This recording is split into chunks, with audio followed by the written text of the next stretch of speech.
Hello friends, सभी को नमस्कार। Welcome back to my YouTube channel. मित्रों, जैसा कि आप जानते हैं निष्ठा प्रशिक्षण चल रहे हैं। मॉड्यूल 1, 2, 3 मिल चुके हैं और हमने कर भी लिए हैं।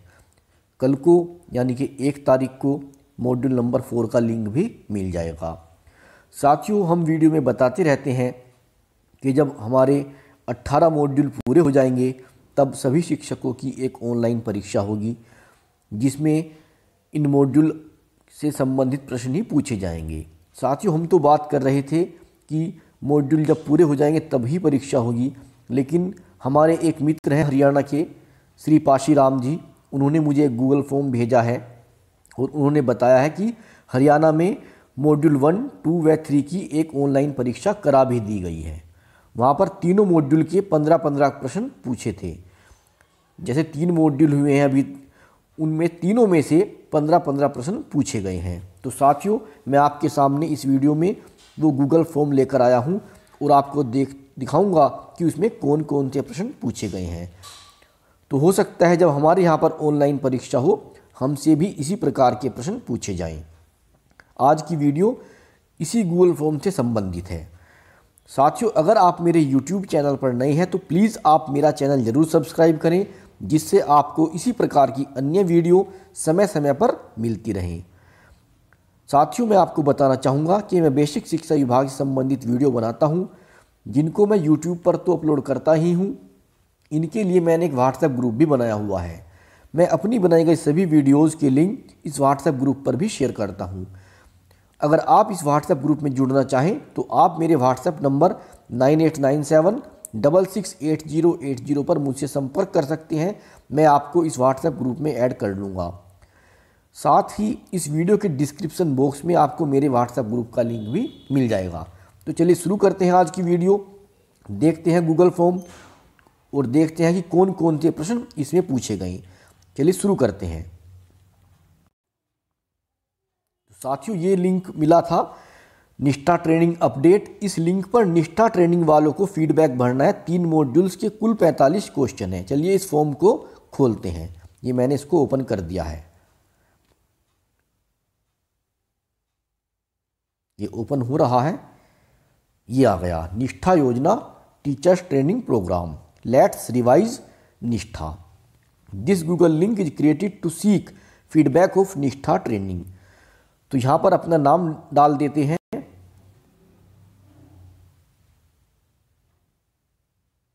नाम डाल देता हूँ मैं अपना, क्योंकि हम तो यहाँ से हैं नहीं। अब हम यहाँ पर डाल देते हैं TGT। कॉन्टैक्ट नंबर डाल देते हैं कोई भी। चलो मैं अपना ही डाल देता हूँ। ये मैंने नंबर भी डाल दिया।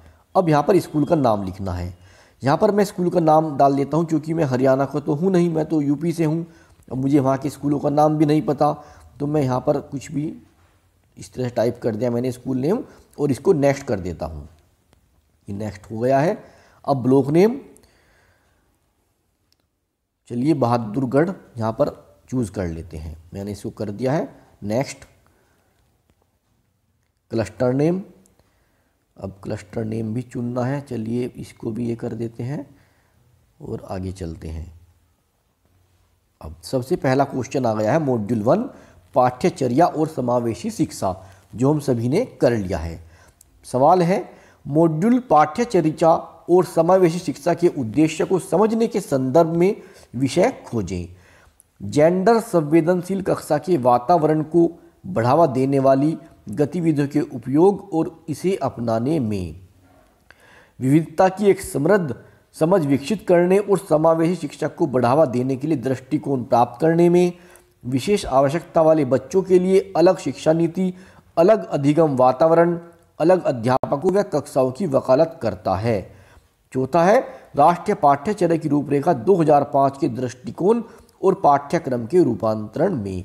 अच्छा प्रश्न है और मुझे इसका जवाब सही लग रहा है। विकल्प सी, विशेष आवश्यकता वाले बच्चों के लिए अलग शिक्षा नीति और अलग अधिगम वातावरण, अलग अध्यापकों व कक्षाओं की वकालत करता है। इस पर मैं टैप कर देता हूँ। साथियों, मैं आपसे बताना चाहूँगा कि मैं भी एक टीचर ही हूँ। आपसे ज़्यादा नॉलेज तो मुझे है नहीं। जो मुझे सही लग रहा है मैं वो इसमें ऑप्शन चूज कर रहा हूँ, हो सकता है कुछ गलती भी हो जाए। चलिए अगला प्रश्न देखते हैं। राष्ट्रीय शिक्षा प्रणाली किस रूपरेखा पर आधारित होती है? संवैधानिक घटकों, जेंडर की समानता, पाठ्यक्रम और राष्ट्रीय पाठ्यचर्या। इसका विकल्प नंबर 4 पर जाऊंगा मैं, राष्ट्रीय पाठ्यचर्या। अगला सवाल, शैक्षणिक पाठ्यक्रम के लिए कौन से घटक आवश्यक हैं? पहला है विषय और प्रश्न, उद्देश्य, सुझाई गई गतिविधियां, संसाधन व नोट्स। विषय और प्रश्न, कला व साहित्य, सीखने के प्रतिफल, संसाधन व नोट्स। उद्देश्य, विषय और प्रश्न, डिजिटल शिक्षण संसाधन, पाठ्यपुस्तकें। संवैधानिक प्रतिबद्धता, विषय और प्रश्न, कला व साहित्य, डिजिटल शिक्षण संसाधन। तो इसका सही विकल्प है जो मुझे लग रहा है, विषय और प्रश्न, उद्देश्य, सुझाई गई गतिविधियां, संसाधन व नोट्स। तो मैं इस पर टच कर देता हूं। अगला है शिक्षण विज्ञान को संदर्भित किया जाता है मनोविज्ञान से, शिक्षा शास्त्र से, निर्देशात्मक अभ्यास से, साइकोमेट्रिक्स से। तो इस पर हम शिक्षा शास्त्र को चूज करेंगे। अगला सवाल, विशेष रूप से प्राथमिक स्तर पर विद्यार्थियों की सीखने संबंधी समस्याओं को संबोधित करने का सबसे बेहतर तरीका क्या है? चमकदार सहायक सामग्री का उपयोग करना, सरल और रोचक पाठ्यपुस्तकों, क्षमता के अनुरूप विभिन्न शिक्षण पद्धतियों का प्रयोग करना, कहानी कथन पद्धति का प्रयोग करना। इसका सही लग रहा है मुझे, क्षमता के अनुरूप विभिन्न शिक्षण पद्धतियों का प्रयोग करना। चलो इस पर टच कर देते हैं। अगला प्रश्न, विभिन्नता को न्यायसंगत व तर्कपूर्ण तरीके से वर्णन करने वाले कौन से साधन हैं? राष्ट्रीय शिक्षा नीति, एनसीएफ 2005, अनुसंधान या फिर सभी? तो ये तो सभी आते हैं इसके अंदर, तो सभी पर लगाएंगे। अगला सवाल, जो अपनी योग्यताओं, क्षमताओं तथा व्यवहार संबंधी विशेषताओं की दृष्टि से अपनी आयु के अन्य औसत तथा सामान्य बालकों से बहुत भिन्न होते हैं, बालक कहलाते हैं। समावेशी बालक, अपवंचित बालक, विशिष्ट बालक, मंद बुद्धि बालक। ये है विशिष्ट बालक। अगला सवाल, सभी बच्चों को लाभान्वित करने वाली वास्तविक जीवन स्थितियों से संबंधित शिक्षण विधियों व शिक्षण सामग्री को शामिल करना। सवाल है, पाठ पढ़ाते समय विविध आवश्यकता वाले विद्यार्थियों की सहायता करने के लिए आप किस पहलू पर विचार करेंगे? ऑप्शन 1, सभी बच्चों को लाभान्वित करने वाली वास्तविक जीवन स्थितियों से संबंधित शिक्षण विधियों व शिक्षण सामग्री को शामिल करना। दूसरा है, धीमा सीखने वाले विद्यार्थियों या अव्वल आने वाले विद्यार्थियों या समस्या वाले बच्चों के रूप में विद्यार्थियों को लेबल करना। अगला विकल्प है विकल्प नंबर सी, बच्चों को हर हालत में सीखने के लिए मजबूर करना। और विकल्प नंबर 4 है, सीखने का दायित्व पूर्णतया बच्चों पर डालकर सिर्फ सहायक की भूमिका निभाना। ये तो हो ही नहीं सकता, विकल्प सी भी नहीं हो सकता, और भैया विकल्प बी भी नहीं हो सकता। विकल्प ए सही लग रहा है मुझे, विकल्प ए पर जाऊंगा मैं। अगला देखते हैं, निम्नलिखित कथनों पर विचार कीजिए। विशिष्ट बालकों के लिए पृथक्करण का दर्शन विद्यार्थियों, माता पिता तथा अध्यापकों को बताया जाना चाहिए। एक कथन तो ये है। दूसरा है, विशिष्ट व विलक्षण बालकों की आवश्यकताएं भी विशिष्ट होती हैं, इसके लिए दिशा निर्देशन भी विशिष्ट होना चाहिए। उपरोक्त कथनों में से कौन सा कथन सही है या कौन से कथन सही हैं? केवल एक, केवल दो, एक और दो दोनों, ना तो एक और ना ही दो। ये दोनों ही सही लग रहे हैं मुझे, तो हम विकल्प नंबर सी पर टच कर देते हैं। अगला है 10वां सवाल, आपके बार बार कहने के बावजूद एक बच्चा अपनी लिखाई लेख में कोई सुधार नहीं कर रहा है। आप रोजाना उसकी नोटबुक को लाल करके दोबारा लिखो का नोट डाल देते हैं। अनजाने में ही आपका व्यवहार किस प्रक्रिया का हिस्सा बन रहा है? निर्धारित पाठ्य चर्चा का, छुपे हुए पाठ्यक्रम का, रोजमर्रा के क्रियाकलाप का, शैक्षणिक। तो इसका विकल्प है बी, छुपे हुए पाठ्यक्रम का। 11वां सवाल, बच्चों के द्वारा सीखे गए ज्ञान व कौशल, सामाजिक व व्यक्तिगत गुणों की जानकारी कैसे मिलती है। परंपराओं व व्यक्तिगत प्रथाओं से, सामाजिक पारिवारिक परिवेश से, सीखने के प्रतिफल से, और अगला विकल्प है शिक्षण शास्त्रीय प्रक्रियाओं से। इसका विकल्प सी सही लग रहा है मुझे तो, सीखने के प्रतिफल से। अगला प्रश्न, कुछ बच्चों को भाषा सीखने में विशेष कठिनाइयां हो सकती है। एक शिक्षक होने के नाते आप किस नीति को अपने शिक्षण का हिस्सा नहीं बनाना चाहेंगे। विकल्प ए, सभी बच्चों को लाभान्वित करने वाली वास्तविक जीवन स्थितियों से संबंधित शिक्षण सामग्री को शामिल करना, सीखने के प्रतिफल को प्राप्त करने के लिए केवल निर्देशित लक्षित भाषा पर केंद्रित होना। जहां किसी क्षेत्र में एक से अधिक भाषाओं का उपयोग किया जाता है, वहां अधिकांश लोगों द्वारा बोले जाने वाली अथवा पसंदीदा भाषा का उपयोग। विकल्प नंबर 4, बोली जाने वाली भाषा का उपयोग करने में आने वाली कठिनाइयों की भरपाई के लिए वैकल्पिक संचार प्रणाली। तो इसका विकल्प बी सही लग रहा है, सीखने के प्रतिफल को प्राप्त करने के लिए केवल निर्देशित और लक्षित भाषा पर केंद्रित होना। अगला सवाल, प्रभावी और समावेशी शिक्षण। प्रभावी और समावेशी शिक्षण तभी संभव है जब बदलाव की दिशा विशिष्टता से समावेशिता की ओर हो। तो इसका पहला ही विकल्प सही है, इस पर ही टैप कर देते हैं। अगला है, कौन सा विद्यार्थी केंद्रित सिद्धांत एक अध्यापक को अपनाना चाहिए यदि उसके छात्रों में से एक के पास सीखने की अक्षमता हो। ज्ञान का निर्माण, रणनीतिक सोच, अधिगम और विविधता, सीखने में व्यक्तिगत अंतर। अगला विकल्प है अधिगम और विविधता, सीखने में व्यक्तिगत अंतर। तो इसका सही लग रहा है मुझे, अगर शिक्षार्थी केंद्रित सिद्धांत एक अध्यापक को अपनाना चाहिए यदि उसके छात्रों में से एक के पास सीखने की अक्षमता हो। तो इसका विकल्प सी सही लग रहा है, अधिगम और विविधता। अगला प्रश्न, सफल होने के लिए शिक्षकों को निम्नलिखित में से एक को छोड़ना होगा। 15 क्वेश्चन, मॉड्यूल का लास्ट क्वेश्चन है। सीखने की भावना को उत्तेजित व प्रेरित करना, अपनी शिक्षण विधियों व सहायक सामग्री के उपयोग में दक्षता हासिल करना, शिक्षार्थियों व संदर्भों के लिए उतावलापन, उत्तेजना व धैर्य, हर परिस्थिति में सद्भाव बनाए रखना। इसका भी विकल्प नंबर सी सही है। इसको हम अगर नेक्स्ट कर देते हैं। ये मॉड्यूल पहले के जो मॉड्यूल नंबर फर्स्ट था उसके क्वेश्चन थे। अब मॉड्यूल नंबर सेकंड देखते हैं, इसमें कौन कौन से प्रश्न है। मॉड्यूल नंबर 2, स्वस्थ विद्यालय परिवेश निर्मित करने के लिए व्यक्तिगत सामाजिक योग्यता विकसित करना। इनमें से कौन एक प्रभावी सहायक की विशेषता नहीं है। निर्णय लेने में मदद करना, व्यवहार परिवर्तन को सुकर बनाना, भावनाओं की समझ को सुकर बनाना, व्यक्ति के लिए समस्याओं का समाधान करना। यही सही है, विकल्प नंबर डी। अगला देखते हैं, निम्नलिखित में से कौन सा संवेदनशील शिक्षक की विशेषताएं हैं। आलोचक और मूल्यांकन से आहत होना, स्वयं की आवश्यकताओं के प्रति सचेत रहना, हर समय स्वयं और दूसरों की निगरानी करने में सक्षम होना, छात्रों की आवश्यकताओं और समस्याओं के अनुरूप होना। इसका विकल्प नंबर 4 बिल्कुल सही है, इस पर तो मैं श्योर हूँ।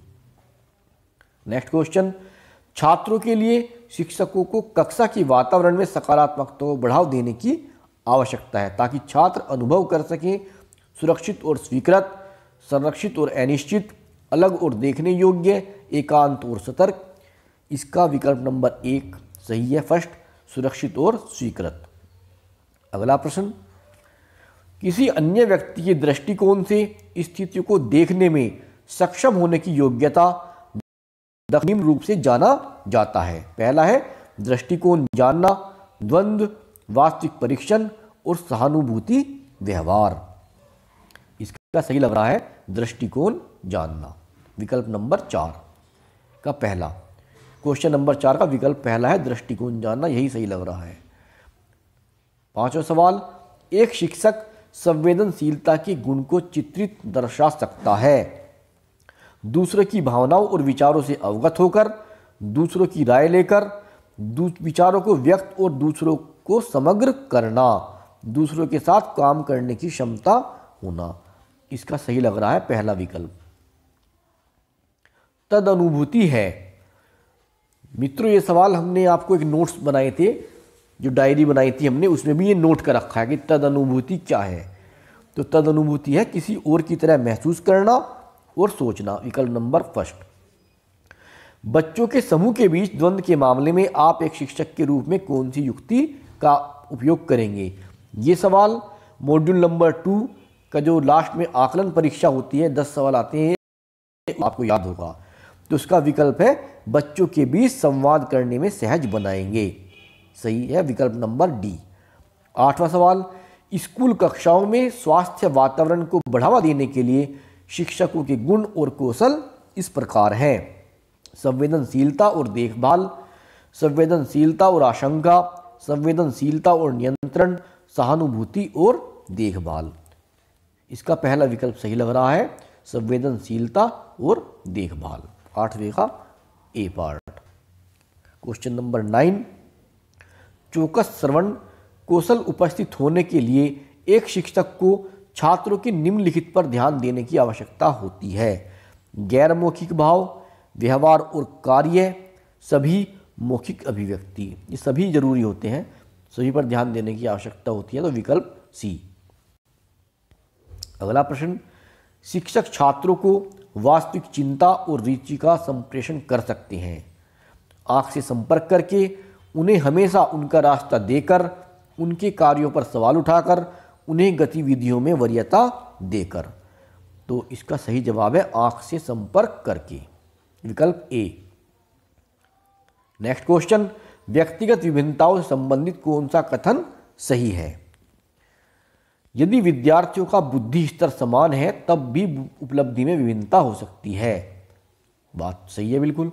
सभी बालकों में कुछ भी समानता नहीं होती, ये गलत है। बालकों में समानता तो होती है। व्यक्तिगत विभिन्नताओं के वक्र खींचकर दिखाने पर एक दिशा की ओर झुक जाता है। व्यक्तिगत विभिन्नता वंशक्रम के अनुसार होती है। इसका विकल्प पहला सही लग रहा है, इसी पर चलते हैं। अगला सवाल 12वां, प्रत्येक विद्यार्थी स्वयं में विशिष्ट है। इसका अर्थ है कि कोई भी दो शिक्षार्थी अपनी योग्यताओं, रुचियों और प्रतिभाओं में समान नहीं होते हैं। शिक्षार्थियों में न तो समान विशेषताएं होती हैं और न ही उनके लक्ष्य समान होते हैं। अगला विकल्प है सभी विद्यार्थियों के लिए एक समान पाठ्यचर्या संभव है। और इससे अगला है नेक्स्ट, एक विषय रूपी कक्षा में शिक्षार्थियों की क्षमताओं को विकसित करना असंभव है। तो इसका विकल्प पहला सही लग रहा है। कोई भी दो शिक्षार्थी अपनी योग्यताओं, रुचियों और प्रतिभाओं में समान नहीं होते हैं।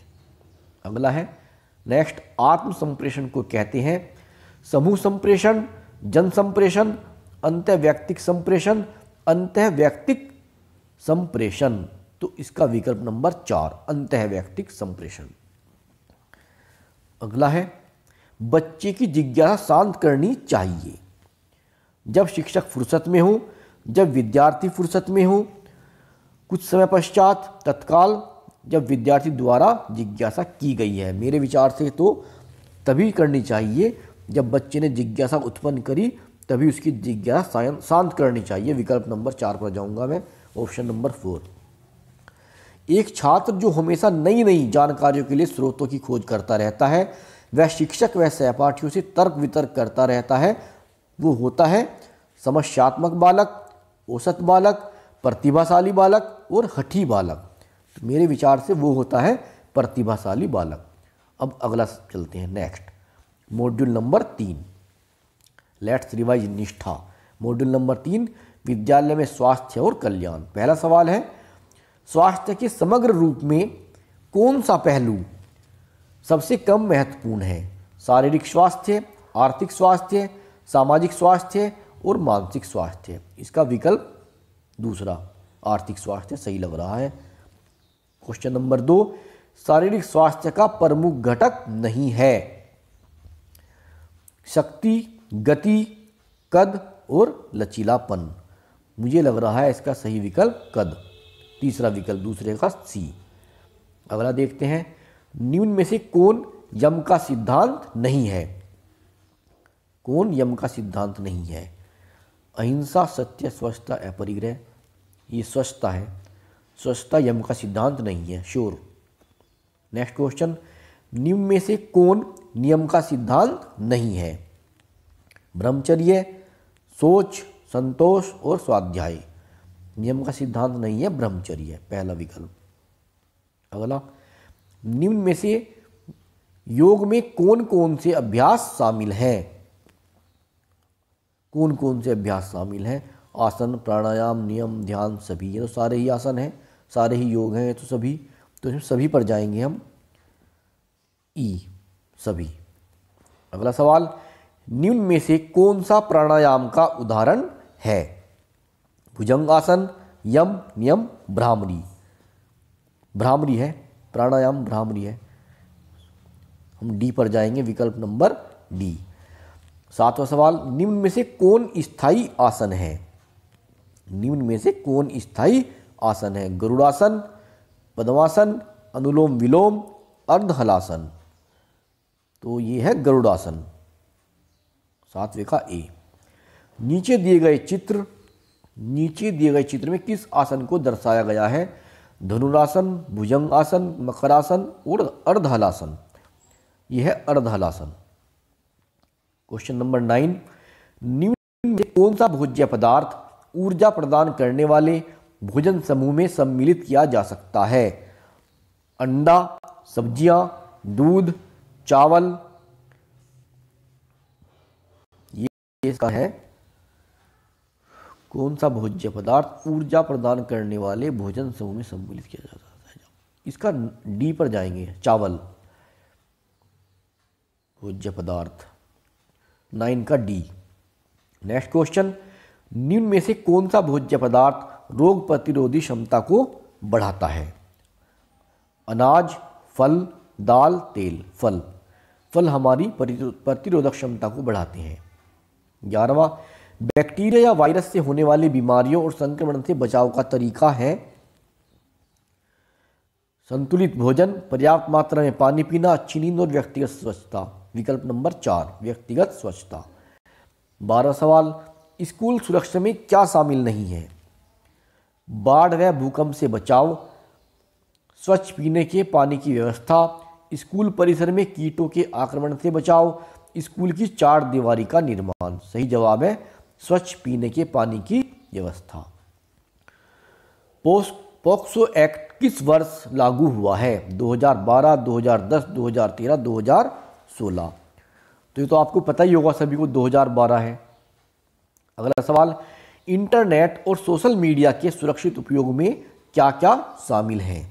साइबर क्राइम, सोशल मीडिया पर अपनी व्यक्तिगत जानकारी नियमित रूप से अपडेट करना, अजनबियों के साथ व्यक्तिगत विवरण साझा करना, सोशल मीडिया पर व्यक्तिगत विवरण साझा नहीं करना। ये सही है, डी, सोशल मीडिया पर व्यक्तिगत विवरण साझा नहीं करना, यही सुरक्षित उपयोग होता है। अगला सवाल, भावनात्मक कल्याण व मानसिक स्वास्थ्य की स्थिति को इंगित करता है? ईर्ष्या, आश्चर्यचकित, उत्साहित और भयभीत। इसका विकल्प लग रहा है मुझे ठीक, सी, उत्साहित। अब नेक्स्ट कर देते हैं इसको, देखते हैं आगे क्या आता है। आपने कितने मॉड्यूल पूरे कर लिए हैं? 3 मॉड्यूल पूरे कर लिए हैं, 3 पर जाएंगे। कितने मॉड्यूल के सर्टिफिकेट आपको मिल चुके हैं? 3 के मिल चुके हैं। क्या आपको ट्रेनिंग पूरी करने में कोई समस्या आई? नहीं। सबमिट करके देखते हैं। View score 45/45। तो मित्रों, ईश्वर की कृपा से सभी क्वेश्चन हमारे सही गए हैं, सभी के आंसर सही हैं। आप भी इन्हें देख सकते हैं, एक बार इनको नोट कर सकते हैं। तो साथियों, इस वीडियो में इतना ही। मिलते हैं आपसे बहुत जल्द अगली वीडियो में। अगर आपको वीडियो पसंद आई हो तो इसे लाइक कीजिए, शेयर कीजिए अपने अन्य मित्रों के साथ, ताकि वो भी इससे लाभान्वित हो सकें। मिलते हैं बहुत जल्द आपसे अगली वीडियो में। तब तक के लिए नमस्कार, आपका दिन शुभ हो।